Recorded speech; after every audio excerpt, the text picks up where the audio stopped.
दो कानून ये लेके आए हैं, दो उस टाइम पे थे। तो आज भी भगत सिंह को आना पड़ेगा, आज भी इंकलाब को आना पड़ेगा, आएगा ये। अब आप मुझे बताइए, हमारी वोट लेके सरकार सत्ता में बैठी, उसके बाद बोल रही है कि कागज दिखा तू कौन है। जो एलोपैथिक के डॉक्टर होते हैं और साइंटिस्ट होते हैं, सालों की वर्षों की रिसर्च मेहनत होती है, वो दवाई बनाते हैं। कोरोना की दवाई इन्होंने बनाई है, साइंटिस्ट ने बनाई है, बाबा सलवारी बाबा ने बनाई है। बोला था ना कोरोनिल है, कहाँ है फिर? क्यों नहीं आई? करवाई ना तू देश की। तो मैं क्या कहना चाह रहा हूँ कि अगर साइंटिस्ट इतनी मेहनत से अगर दवाई बना रहे हैं तो गवर्नमेंट से इलाज क्यों हो रहे हैं? सरकार खुद मान रही है। तो ये तो गेम है ना, बकवास कर रही है, काम की बात नहीं कर रहे, मन की बात कर रही है। दीप शुद्ध कौन है सबको पता है, चमचा उनका पिट्टू है, चिंटू है। ਇਸ ਵੇਲੇ ਮੌਜੂਦ ਹਾਂ ਅਸੀਂ ਗਾਜ਼ੀਪੁਰ ਬਾਰਡਰ ਤੇ ਜਿੱਥੇ ਇਹ ਕਿਹਾ ਜਾ ਰਿਹਾ ਸੀ ਕਿ ਲੋਕ ਮੁੜ ਰਹੇ ਨੇ, ਆਪਣੇ ਘਰਾਂ ਨੂੰ ਪਰਤ ਰਹੇ ਨੇ, ਉੱਥੇ ਹੀ ਜਦੋਂ ਅਸੀਂ ਇੱਥੇ ਦੀਆਂ ਤਸਵੀਰਾਂ ਦੇਖਦੇ ਹਾਂ ਤਾਂ ਇਸ ਤਰ੍ਹਾਂ ਦਾ ਸਾਨੂੰ ਕੁਝ ਵੀ ਨਜ਼ਰ ਨਹੀਂ ਆ ਰਿਹਾ। ਮੇਰੇ ਨਾਲ ਇੱਥੇ ਨੌਜਵਾਨ ਮੌਜੂਦ ਨੇ, ਉਹਨਾਂ ਨਾਲ ਅਸੀਂ ਗੱਲਬਾਤ ਕਰਦੇ ਹਾਂ ਤੇ ਇਸ ਵੇਲੇ ਦੇ ਮੌਜੂਦਾ ਹਾਲਾਤਾਂ ਦੇ ਬਾਰੇ ਵੀ ਗੱਲ ਕਰਾਂਗੇ। ਸਤਿ ਸ਼੍ਰੀ ਅਕਾਲ ਜੀ। नमस्कार जी, क्या नाम है, कहाँ से आए हो? जयदीप नाम है, हरियाणा सोनीपत से आया हूँ और किसान की फसल है। जी, क्या करते हो आप? पढ़ते हैं जी, काम की बात करते हैं। हाँ। मोदी साहब मन की बात करते हैं। अच्छा, तो मोदी साहब मन की बात करते हैं, उसी से ही शुरू कर लेते हैं कि क्या लगता है आपको कि इतना टाइम हो गया आंदोलन को चलते हुए, अब तक जो किसान हैं हमारे सड़कों पर बैठे हुए हैं, मन की बात हर बार होती है पर जन की बात कभी नहीं हुई। किसी ने कहा था कि हार हो जाती है जब मान लिया जाता है और जीत होती है जब ठान लिया जाता है। ये किसान ठान के आए हैं, हटने वाले नहीं हम। कुछ ही जमीनें दांव पे लगी हैं, बोल रहे हैं ना, जमीनें बिकने जा रहे, रोजी रोटी का सवाल है, जाके क्या करना है? रोजी रोटी बिकने वाले तो हम हटने वाले ना, कुछ भी हो जाए जब तक कानून वापसी नहीं, घर वापसी नहीं। 3 कानून आए हैं, 2 कानून बिल्कुल वापस होना चाहिए, तीसरे कानून का सिर्फ अमेंडमेंट वापस होना चाहिए, पूरा कानून वापस नहीं होना चाहिए। क्योंकि पूरा कानून वापस हो गया तो स्टॉक लिमिट हट जाएंगी, स्टॉक लिमिट रहनी चाहिए, तो सिर्फ अमेंडमेंट वापस होना चाहिए जी। कौन से 2 कानून आप बोल रहे हो कि जो वापस होने चाहिए? एक में कोई बात नहीं, हम थोड़ा एडजस्टमेंट कर लेंगे। थोड़ा सा बैकग्राउंड भी बता दूं, 1929 में भगत सिंह ने उसके साथियों ने सेंट्रल असेंबली में बम फेंका था। क्या बोला था कि गूंगे बहरों को सुनाने के धमाका जरूरी होता है। और आज भगत सिंह तो नहीं है, वायलेंस भी नहीं है, हमारे देश के लोग हम पे राज करें, लेकिन रिलेवेंसी क्या है कि 2 कानून आते उस टाइम पे। नाम क्या था? पब्लिक सेफ्टी बिल और ट्रेड डिस्प्यूट बिल। 2 कानून के खिलाफ उन्होंने बम फेंका था। आज क्या कि आज भी 2 कानून लेके आए। एक कानून तीसरा बताना, एसेंशियल कम्युनिटी एक्ट 1955 में पहले ही लाया गया, तो उसमें संशोधन किया है। 2 कानून ये लेके आए हैं, 2 उस टाइम पे थे। तो आज भी भगत सिंह को आना पड़ेगा, आज भी इंकलाब को आना पड़ेगा, आएगा ये। पहला कानून बोलता है farmer produce trade and commerce promotion and facilitation act. बोला क्या कि एपीएमसी से बाहर किसान फसल को बेच सकता है। आप मुझे बताइए, इंटरस्टेट मूवमेंट होगा, प्राइस डिस्कवरी होगी। 85% इस देश के किसान ऐसे हैं जिसके 5 एकड़ से कम जमीनें हैं। 70% किसान ऐसे हैं जिसके 2 एकड़ से कम जमीनें हैं। इंटरस्टेट बोल रहे हैं ना। आप मुझे बताइए, 2 एकड़ वाला अपनी जमीन, जिसके पास 2 एकड़ जमीन है, अब हरियाणा पंजाब यूपी से ट्रॉली भर के तमिलनाडु केरला बेचने जाएगा या लंदन अमेरिका बेचने जाएगा? कौन सा लॉजिक है, रैशनलिटी है? मैं शॉर्ट में बता रहा हूँ आपको। दूसरा कानून कॉन्ट्रैक्ट फार्मिंग के बारे में बात करता हूँ, उसके एक सेक्शन में लिखा है क्वालिटी ग्रेड एंड स्टैंडर्ड। आप समझ रहे हो बात को? पहले लिखा जाएगा कि कॉन्ट्रैक्ट में कि चना इतना मोटा होगा, इतना पतला होगा, ऐसा कलर होगा। अब ये खुला आसमान है, उसके नीचे फसल पैदा होती है। बाढ़, आंधी, सूखा, तूफान, सब कुछ उसको असर करता है। नेचुरल चीज है ना, प्राकृतिक चीज है। मशीन थोड़ा कि मशीन में से निकालोगे बिना डिफेक्ट निकलाएगी। ये तो वही बात होगी, पानी वाला जहाज उड़ेगा। हम बोले सर होता तैरता है, मोदी साहब बोले नहीं उड़ेगा, उड़ रहा है, फिर मर रहे हैं लोग। यही तो है विकास। तीसरा कानून एसेंशियल कम्युनिटी एक्ट, आवश्यक वस्तु अधिनियम 1955 में नेहरू जी ने पास किया था। स्टॉक लिमिट लगाई थी ताकि महंगाई ना, मोनोपोली ना जमाए कोई भी। उसमें संशोधन किया, स्टॉक लिमिट हटा दिए, कोई भी कितना भी होल्ड कर सकता है। और जब मोनोपोली जमा के को अपनी मर्जी से मतलब 400-500 रुपये किलो बेचेगा। बोला क्या है कि किसान होल्ड कर सकता है। किसान के बारे में किसी ने कहा कि छत टपकती है उस किसान की, लेकिन फिर भी वो बारिश की दुआ करता है। उसके सिर पे छत नहीं है तो फसल को होल्ड करने के लिए छत कहाँ से लाएगा? ये कौन सी रैशनलिटी है, लॉजिक है? और इस कानून में पूरा देश लपेटे में आएगा। क्यों आएगा? क्योंकि 20 रुपए में खरीद के आलू प्याज को 200, 300, 400 रुपए में अपनी मर्जी से बेचेंगे। किसान कहाँ से होल्ड करेगा? उसके सिर पे छत नहीं है, लाले पड़े हैं खाने के। एनुअल रात इंदौरी जी ने कहा था कि लगेगी आग तो आएंगे कई घर इस युद्ध में, यहाँ पे सिर्फ हमारा मकान थोड़ी है। ये जो बोल रहे हैं ना कि किसान 2 डंगाई है, रोड रोक के बैठा है, इसके बकवास कर रहे हैं ना। पूरा देश लपेटे में आएगा, कंज्यूमर की जेब पे असर पड़ेगा, महंगाई बढ़ेगी। पूरा देश एक आदमी जो अन्न खाता है, दाल सब्जियां खाता है, उसके असर पड़ेगा, महंगाई बढ़ेगी। तो यही बात है ना, पूरा देश लपेटे में आएगा। इन्हें लाइन लगा रखी है। ये किसान की बात नहीं है, गांव गरीब किसान मजदूर पिछड़ा दलित आदिवासी अल्पसंख्यक सब लपेटे में लगा रहे हैं। 2018 में बीमा कोरेगांव केस हुआ। अब बोलेंगे लड़का हवाई बातें कर रहा है, बताओ तो थोड़ा, मैं बता रहा हूँ ना। 2018 में बीमा कोरेगांव केस हुआ। जो दलित है ना इस देश के, जो हाईली इंटेलेक्चुअल हैं, पढ़े लिखे हैं, आनंद तेल तुमड़े, दर्जनों बुक्स लिखी हैं, सुधा भारद्वाज विदेशों में पढ़ा है, सोशल एक्टिविस्ट हैं, समाज के लिए सारी जिंदगी न्यौछावर कर दी है, उनको जेल में डाला हुआ। ये तो दो नाम और भी बहुत सारे हैं, उनको जेल में डाला हुआ अंडर ट्रायल। 2 साल से कोई ट्रायल नहीं हो रहा है, और क्या पता वर्डिक्ट ट्रायल जब बरी हो जाए। तो यही तो गेम है, अंडर ट्रायल है। दूसरी बात, इस देश की जेलों में 4 लाख कैदी हैं, उनमें से 70% अंडर ट्रायल है। नेचुरल जस्टिस क्या बोलता है कि इनोसेंट अंटिल प्रूवन गिल्टी। यहाँ पे उल्टा हो रहा है। क्यों हो रहा है? क्योंकि जब 70% ट्रायल पे हैं, 3 लाख से 3.5 लाख के करीब ट्रायल हैं 4 में से, तो क्या पता जब फैसला आए वो बरी हो जाए। तो इसका मतलब क्या कि बेमतलब में जेल में बैठी हूँ, समझ रहे हो। जुडिशरी में 3.5 करोड़ केस पेंडिंग पड़े हैं, तो समाधान नहीं हो रहा। ये है क्या नया भारत? ये तो गेम है ना। मैं उस पे बात में आता हूँ, लाइन लगा रखी। 2018 में बीमा को रहेगा, 2019 में एनआरसी चाहिए मुसलमानों को। अब आप मुझे बताइए, हमारी वोट लेके सरकार सत्ता में बैठी, उसके बाद बोल रही है कि कागज दिखा तू कौन है। हमारी वोट लेके बैठी वहाँ पे, और हमें बोल रही तू कागज दिखा कहाँ का है, कौन है। अरे आप बताओ, रफाल के कागज कहाँ है? इलेक्ट्रॉन बॉन्ड में क्या चल रहा है उसके कागज का, ईवीएम में क्या चल रहा है उसके कागज कहाँ है? मोनो को दाना खिला रहे ना। आप मुझे बताओ, paradise papers, Panama papers, Swiss bank account, कौन से मोर जो देश का दाना खाएंगे? भाग्य ना देश को दाना लगे। 15 लाख कहाँ से आने वाले थे स्विस बैंक अकाउंट से? कहाँ है वो कागज? दिखाओ ना।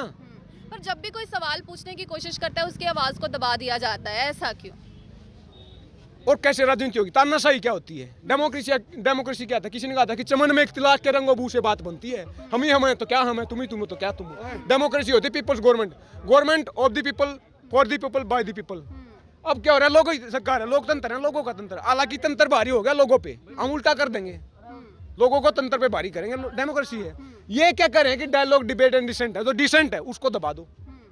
वही तो बोल रहा हूँ, पढ़े लिखे जेल में पड़े हैं, किताब जेल में पड़ी है, और आतंक वो जो क्राइम है वो सेलिब्रेट करें। अभी जब ये 26 की घटना हुई है तो बहुत सारे नौजवान जो है किसान हैं उनको जेलों में बंद कर दिया गया है बिना किसी कारण के।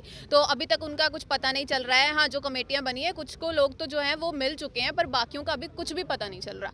तो ऐसे अगर आवाज़ को दबाया जाएगा, यूथ हम बोलते हैं कि जो हमारा इंडिया है या कोई भी देश है उसकी बैकबोन होता है ना यूथ, तो फिर यूथ की आवाज़ नहीं सुन रहा, कोई सरकार नहीं सुन रही, तो फिर कौन सुनेगा? वही तो गेम है। मैं वही बात कर रहा हूँ। डिसेंट क्या होती है कि जो आप अगर किसी चीज़ से सहमत नहीं हो तो डेमोक्रेसी बोलती है तो आपको सुना जाए।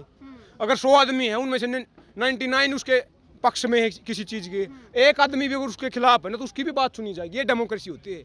ये स्वस्थ लोकतंत्र होता है, हेल्दी डेमोक्रेसी होती है। यहाँ पे क्या हो रहा है? यहाँ पे सिर्फ एक आदमी की चल रही है, 99% खिलाफ है, लेकिन सिर्फ एक आदमी चला।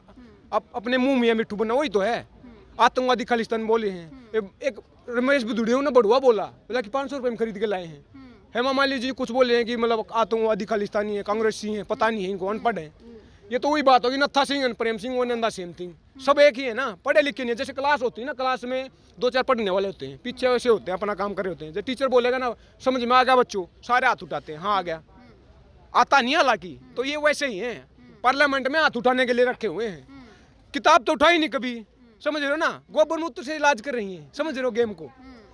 जो एलोपैथिक के डॉक्टर होते हैं और साइंटिस्ट होते हैं, सालों की वर्षों की रिसर्च मेहनत होती है, वो दवाई बनाते हैं। कोरोना की दवाई इन्होंने बनाई है, साइंटिस्ट ने बनाई है, बाबा सलवारी बाबा ने बनाई है। बोला था ना कोरोनिल है, कहाँ है फिर वो? क्यों नहीं आई? करवाई ना तू देश की, क्योंकि पूरे वर्ल्ड में आग की तरह खबर फैल गई कि इंडिया ने दवाई बना ली 5 महीने में। अब कहाँ है वो? तो सरकार का आदमी था, नहीं तो उसको सारी जेल आतंकवाद के चार लगा के अंदर डालना होता है। वो फांसी दे ऐसे लोगों को, बेइज्जती करवा दी देश की उसने। तो मैं क्या कहना चाह रहा हूँ कि अगर साइंटिस्ट इतनी मेहनत से अगर दवाई बना रहे हैं तो गोबर मूत्र से इलाज क्यों हो रहे हैं? वो कैंसर को गोबर मूत्र से इलाज कर रहे हैं, तो इसका मतलब वो पागल है फिर। यही तो गेम है, हिंदू मुस्लिम सिख ईसाई, मतलब बांट के मंदिर मस्जिद फकीरी। जैसे कल भी तोमर साहब ने बोला है कि एक ही राज के लोग हैं, इसमें अलग अलग हों तो फिर बात करेंगे, नहीं तो इसमें काला क्या है, कानून में काला क्या है, ये बात कही है उन्होंने। तो आप ये बता दो सफेद क्या है इसमें? अगर काला नहीं है तो सफेद बता दो। देखिए इन कानूनों में 20 सेक्शन है, 20-22 हैं जो काम के हैं। उनमें से 15-16 पे सरकार बोले कि हम संशोधन करें। बचा घंटा, क्या बचा? अगर आप उसमें से 2/3 में संशोधन करें तो बच गया क्या? कुछ भी नहीं बचा। सरकार खुद मान रही है। तो ये तो गेम है ना, बकवास कर रहे हैं, ये काम की बात नहीं कर रहे, मन की बात कर रहे हैं। खेती किसानी की बात क्यों नहीं करते? रोजी रोटी, कपड़ा, मकान, शिक्षा, स्वास्थ्य, बिजली, पानी, सड़कें, इसकी बात करो ना, काम की बात करो। मन की बात उसके साथ करो जिसको छोड़ के आ रहे हो आप। अपने घर वाले के साथ मन की बात होती है, देश के साथ मन की बात क्या हो रही है? जी यही तो गेम, ये तो वो आदमी है लाल किले पे झंडा फहरा दिया। एक तो बात है वो फहराया किसी ने, पकड़ लो।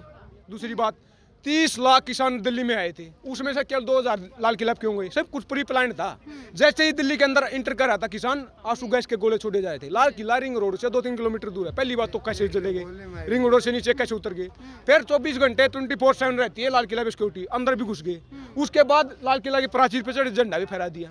तो ये सब कुछ प्री प्लान था। पुलिस वाले वहाँ पे कुर्सी लगा के बैठ के ऐसे देख रहे थे, कोई सम्मेलन देखने आए, जैसे कोई रागनी का प्रोग्राम है, कोई सिंगर आएगा सुन के जाएंगे, मजे लूट रहे थे वहाँ पे। तो सब कुछ प्री प्लान था। और उसके बाद बावजूद भी अगर कुछ हुआ है तो पकड़ लो ना, कौन मना कर रहा है? दीप शुद्ध कौन है सबको पता है, चमचा उनका पिट्टू है, चिंटू है। उस पे तो 1 लाख का भी इनाम भी रख दिया कि जो भी उसको पकड़ कर लेकर अरे आएगा। यही तो गेम है। पब्लिक सोचेगी ओ सरकार तो काम करने के लिए तुली है, पकड़ लो ना। 1 लाख का इतनी मशीनरी है, एक आदमी को नहीं पकड़ सकते आप। इतनी टेक्नोलॉजी 1 घंटे में पकड़ा जाएगा। वो बकवास कर रहे हैं, उन्हीं की कोई कमरे में बैठा हुआ छुपा सरकार के। गेम है ये, यही गेम है। अपने वो है ना, अपने गुर्गे हैं, अपने लोग हैं, उनको बचा के रखो। जो डिसेंट यूज करेगा, जो बोलेगा उसको आतंकवादी खालिस्तान बोल दो, पाकिस्तान वो एंटी नेशनल बोल दो। ये गेम है। हॉलीवुड के जो कलाकार हैं वो अब ट्वीट कर रहे हैं, पर जो हमारा बॉलीवुड है अभी तक सोया हुआ है। या फिर ये कह लो कि हॉलीवुड के ट्वीट के बाद बॉलीवुड उठा तो है, पर विरोध में, किसानों के विरोध में। पहली बात तो शर्म की बात हमारे देश के लिए, 7 समुद्र पार जो लोग हैं वो बैठे हैं ना, उनको तो पता है कि ह्यूमन राइट वायलेशन हो रहा है। जो लोग हैं, किसान हैं, वो मर रहे हैं, कड़क चिट्ठन में बैठे हैं, सड़ रहे हैं, उनको तो पता है 7 समुद्र पर। और जो हमारे देश के सो कॉल्ड ये सेलिब्रिटी हैं, इनको पता नहीं है। और जब वो ट्वीट कर रहे हैं, बोल रहे हैं कुछ, तो इनको चुनने होते हैं। फिर बोल रहे हैं कि हमारा इंटरनल मामला है। तो चल ठीक है, इंटरनल मामला तुम बोल रहे हैं, इंटरनल मामले में तुम्हारा इंटरनल मामला है, मान लिया। तो हम बोले आप बोले 3 महीने तक, 3 महीने से बैठे हम 2.5 महीने हैं, आप बोल ले। दूसरी बात, अगर इंटरनल मामला ये है तो जब मोदी साहब ह्यूस्टन में जाते हैं, अब बोलते हैं अब की बार ट्रम्प सरकार, वो एक्सटर्नल मामला है क्या? वो इंटरनल मामला नहीं है क्या? 100 करोड़ के नमस्ते करवाता है अहमदाबाद मोटेरा स्टेडियम में, वो इंटरनल मामला नहीं है क्या? ये तो गेम है। बांट रहे धरती, उसको इस धरती को, प्यार की धरती को बांटा जा रहा है, लोकतंत्र को खत्म किया जा रहा है। पर क्या लगता है कि जब भी सरकार चुनी जाती है, पहले बड़े बड़े वादे होते हैं कि हम ये कर देंगे, हम वो कर देंगे, तो हमारी जो जनता है वो वोट भी दे देती है। पर हर सरकार, ज़्यादातर यही होता है कि वोट लेने के बाद, जीतने के बाद उनके सारे फैसले बदल जाते हैं, या फिर ये कह लो कि उनको अपने फैसले याद ही नहीं रहते। पहली बात तो एजुकेशन कूट कूट के भरे हमारे देश में, सबको पता है। आज तक शिक्षा है ही नहीं, समझ रहे हो ना। जैसे ही इलेक्शन आएगा धार्मिक हो जाएंगे लोग, कोई हिंदू बन जाए, कोई सिख, कोई मुस्लिम, कोई ईसाई, यही है। फिर जाति वाति भी है, कोई गुजर, जाट, दलित, ब्राह्मण, यही है। जाति के धर्म पे आधार पे वोट देंगे। फिर आज तो ये किसान है, इलेक्शन आएगा तभी धार्मिक हो जाएंगे, समझ रहे हो। फिर धर्म के जात पे आधार पे, अगर धर्म के जात पे आधार के वोट देगा तो मन की बात होगी, काम के आधार पे वोट दे तो काम की बात होगी। तो ये तो गेम हो रहा है। बट एजुकेशन नहीं है ना। जो टाइम हायर एजुकेशन रिपोर्ट की, टाइम हायर एजुकेशन की रिपोर्ट आती है, उसमें टॉप 300 में इंडिया की एक भी यूनिवर्सिटी नहीं है। ये शर्म की बात है। बोल रहे कि नया भारत बनाएंगे, आप पढ़ा तो लोगों को पहले बता दो कि थूकना नहीं होता सड़क पे, समझ रहे हो ना। ये एजुकेशन कहाँ से आएगी? निर्भया रेप कांड होता 2012 में, उसके पास वर्मा कमेटी गाइडलाइन आई थी, उन आज तक लागू नहीं हुई है। ऐसे पढ़ाओगे?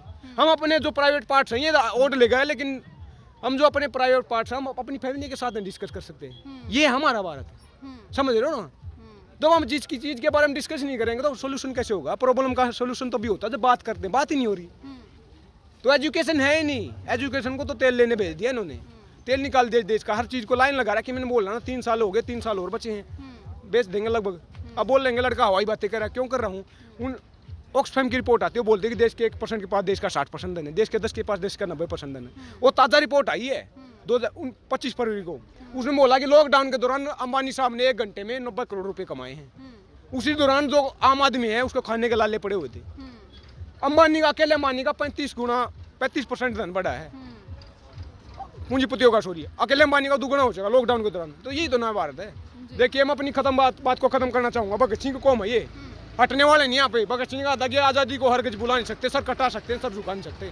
उसी भगत सिंह ने कहा था कि लिख रहा हूँ अंजाम जिसका कल आगा जाएगा, मेरे खून का एक तरह इंकलाब लाएगा। इस देश में इंकलाब आएगा, क्रांति आएगी, रोक नहीं सकता। समाजवाद लागू होगा, समाज को उठाएंगे, गरीब को बचाएंगे।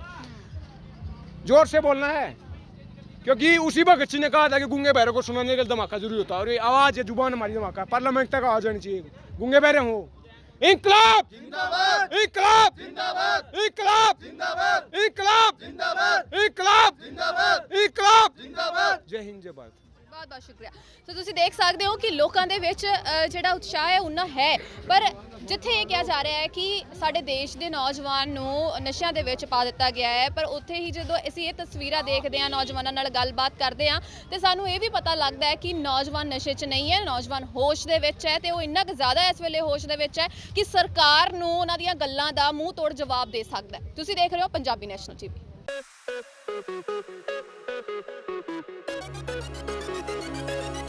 Thank you.